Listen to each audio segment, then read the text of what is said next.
क्या कहिएगा कैग का रिपोर्ट? अभी रिपोर्ट को नहीं पढ़ पाए हैं क्योंकि कल आज मेरा थोड़ा सा शून्यकाल का सवाल भी छूट गया है। स्वास्थ्य विभाग में अच्छा, स्वास्थ्य देखिए कोरोना काल के समय में पूर्व स्वास्थ्य मंत्री जी उस रिपोर्ट को हम पढ़ते हैं और उसके बाद जरूर मीडिया बंधुओं के माध्यम से हम अपने विचार प्रकट करेंगे। अच्छा, इतना तो कह सकते हैं कि जो स्वास्थ्य व्यवस्था है झारखंड में देखिए लचर है, ये कह सकते हैं, इसलिए कह सकते हैं कि शायद प्रत्येक दिन हम कम से कम 3 से 4-5 जो सिविल सर्जन को मुख्यमंत्री गंभीर बीमारी योजना का अनुशंसा करके भेजते हैं और जिनमें कुछ का काम होता है, कुछ का काम रुक जाता है और कई विधानसभाओं के हम भेजते हैं। तो इसलिए इस विषय से हम परिचित हैं कि स्वास्थ्य की व्यवस्था है वो लचर है।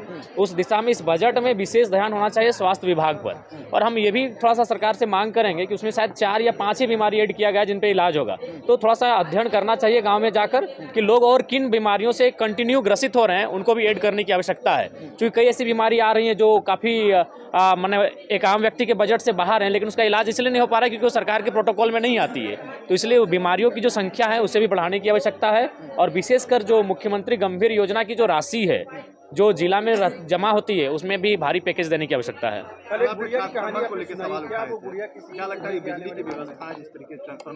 देखिए बिजली की व्यवस्था ये वास्तविकता है। अभी जस्ट हमें एक जिला परिषद का फोन आया था, छोड़िए अब आम व्यक्ति नहीं, वो भी एक जिला परिषद है यानी सम्मानित।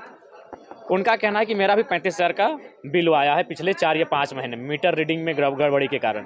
तो ये सत्यता है, लेकिन सरकार अपना डिफेंड करने से नहीं चलेगा, इन्हें धरातल पर जाकर काम देखना चाहिए।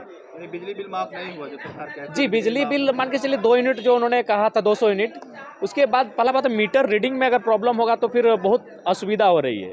और आप मान के चलिए, मैंने बहुत सारे पदाधिकारियों से भी कहा, जैसे जेई हो गया, बिजली विभाग के एसडीओ, हमने कहा कि आपका फाइन मारने का पैमाना क्या है। अगर आप फाइन कर रहे हैं, अगर कोई दोषी है, आपको लगता है कि अगर अवैध कनेक्शन है तो उसे कम से कम 5-7 हज़ार रुपये फाइन मारिए ताकि वो फाइन देने में उसका असमर्थ ना हो। लेकिन आप 40-50 रुपये फाइन मारेंगे तो आप फाइन मारने का आधार क्या है? तो उन्होंने मैंने उसके बाद बात करने से इनकार कर दिया कि नहीं ये विभाग ही जानता है। बालू को लेकर कैसे देखते हैं क्योंकि आप यहाँ से आते हैं? हाँ वो बालू का बिल्कुल बालू का ही गढ़ है, क्योंकि बड़ाकर नदी है, एक तरफ दामोदर नदी है और उसी के बीच हम आते हैं। निसंदेह बालू का कंडीशन ये है कि अगर कोई आदमी नया ट्रैक्टर लेता है तो देखिए, हमको 2 दोस्त हमें फ़ोन किए हैं कि वैदाक जी हम ट्रैक्टर ले रहे हैं तो थोड़ा थाना को देख लीजिएगा ना। बोले कहा है ना, हम बालू के लिए ट्रैक्टर ले रहे हैं। और ट्रैक्टर लेने से पहले अपनी पत्नी को भेज दें बेचारे कि जैन थोड़ा विधायक जी को थोड़ा कन्विंस कर लीजिएगा, बहुत सख्त है विधायक जी, तो थोड़ा सपोर्ट कर देंगे थाना उना में। तो हम बोले देखिए इसमें आप लोग को खुद देखना होगा और ये सच्चाई है, अगर आप किसी थाना को मैनेज नहीं करते हैं तो अगला दिन रेड हो जाता है। मतलब आप भी मान रहे हैं कि थाना को मैनेज किया जाता है? हाँ थाना को मैनेज किया जाएगा। अगर आप नहीं मैनेज करते हैं तो अगला दिन आपकी गाड़ी सीज हो जाएगी।